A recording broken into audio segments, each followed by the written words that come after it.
When Daniel Reed moved into an old manor to escape the noise of the world, he never expected to find a secret library beneath the floorboards.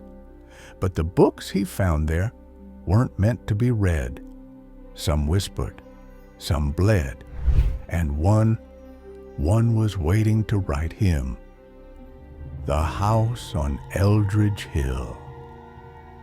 Daniel Reed had always dreamed of owning a quiet place to write, a retreat far from the city's chaos. When he found the house on Eldridge Hill listed for half its worth, he didn't hesitate. The old manor sat atop a lonely hill, surrounded by dead trees and mist that never quite lifted. Locals gave him strange looks when he mentioned it. Some warned him outright not to go. "That house keeps its stories," one man said, "and it doesn't like new ones." Daniel laughed it off. Superstitions, nothing more. But from the moment he stepped inside, something felt off.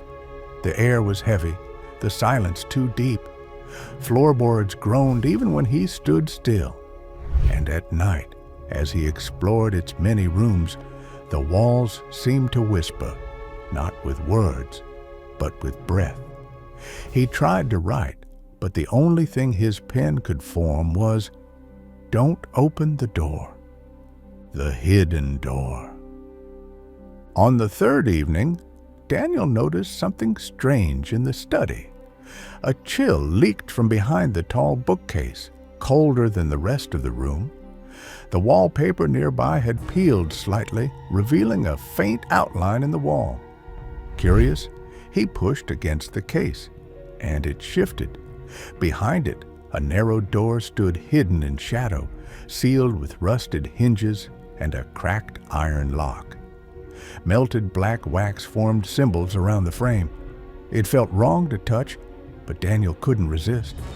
After hours of effort, the lock broke. The door creaked open into complete darkness. Dust fell like ash as he stepped inside. The room beyond was untouched by time. A library full of shelves stacked with ancient books, scrolls, and manuscripts in no known language. The air smelled of decay, ink, and something sweeter, like dried blood. A strange humming began to rise in his ears. He was not alone in there. The books that whispered. The books weren't silent. That was the first thing Daniel noticed. When he stood near them, they emitted a faint rhythmic whisper. Not quite words, but tones, like someone breathing in and out through clenched teeth. Some volumes were bound in brittle leather, others in stitched cloth, and a few in materials he couldn't identify. Many had no titles, no authors, just etched symbols on the covers that pulsed faintly under the dim candlelight. One book, thick and black with a jagged spine, opened on its own as he passed. The pages turned slowly, revealing symbols that shimmered as if alive. When Daniel reached out to touch the paper, the whispering grew louder. For a moment, he thought he saw letters rearrange themselves, spelling his name. Then all went still. He slammed the book shut, heart racing. But from that point on, the books followed him, not physically, but with sound. They had noticed him. The first reading. The book that called to him most was shelved alone at the highest point in the room. Its cover was made of something like stone, rough and cold, carved with the phrase "Tenebris vocare." Daniel didn't understand it, but the title echoed in his mind, like a chant he'd always known.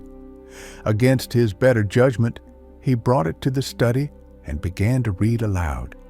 The words were foreign, yet his mouth formed them easily.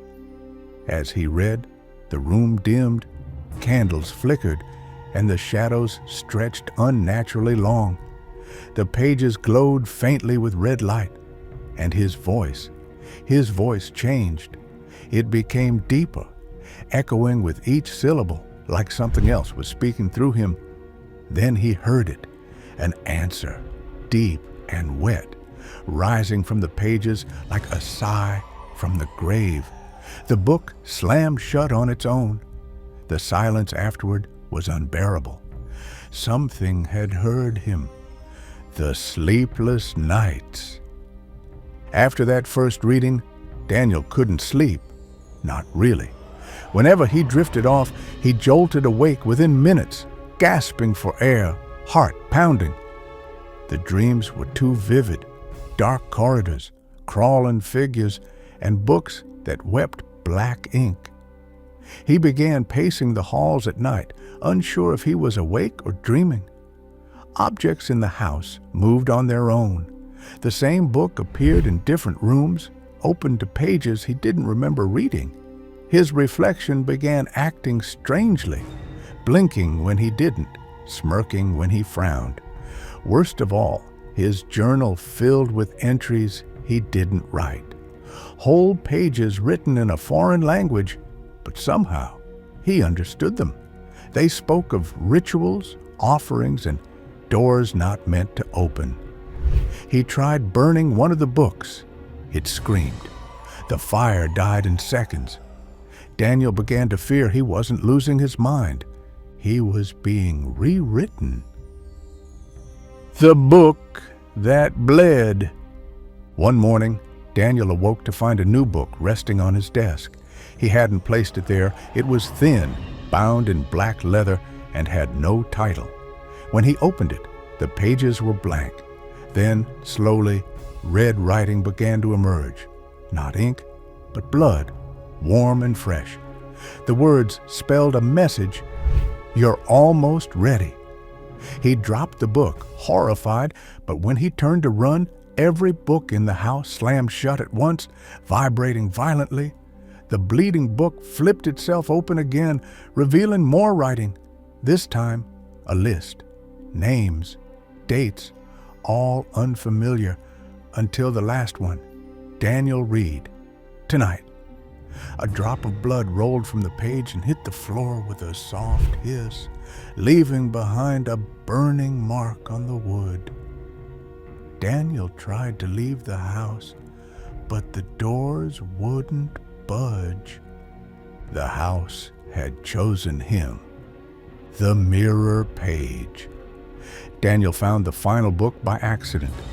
It was wedged beneath a floorboard in the hidden library, wrapped in cloth and bound with wire. This book had no pages, only one surface inside, a mirror. When he looked into it, his reflection stared back, but different. Its smile was wrong, too wide, and then it moved, before he did. The reflection leaned forward and whispered something he didn't hear, but felt, like cold fingers inside his skull. Then the surface rippled. Daniel felt himself being pulled toward the mirror, skin prickling, vision blurring. The air thickened. His own voice spoke behind him, asking questions he didn't remember. He shut the book and stumbled back, but the damage was done. From that night on, mirrors didn't show him anymore. They showed it. And it was learning how to live outside the glass. The final chapter. Days passed, though Daniel could no longer tell when one ended and the next began. The sun rarely touched the house now. The books didn't just whisper anymore. They screamed when he tried to ignore them. His notebooks were filled with prophecies and sigils, some written in his handwriting, some in something else's. The house grew colder, darker, smaller somehow, as if it were folding in on itself. Finally, Daniel returned to the library. One last book remained, freshly bound, his name etched in gold on the cover. Inside was the story of everything that had happened, written word for word. The final sentence read, and then Daniel picked up the pen. His hand moved on its own. he began to write the next chapter.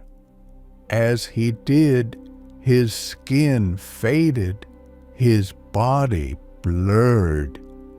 He wasn't in the house anymore. He was in the book.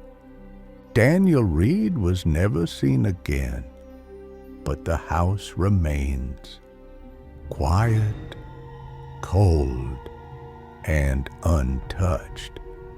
Sometimes people claim to hear pages turning late at night. Others say they see their reflection smiling back too early. If you ever find a book with no title, don't open it. It may already know you.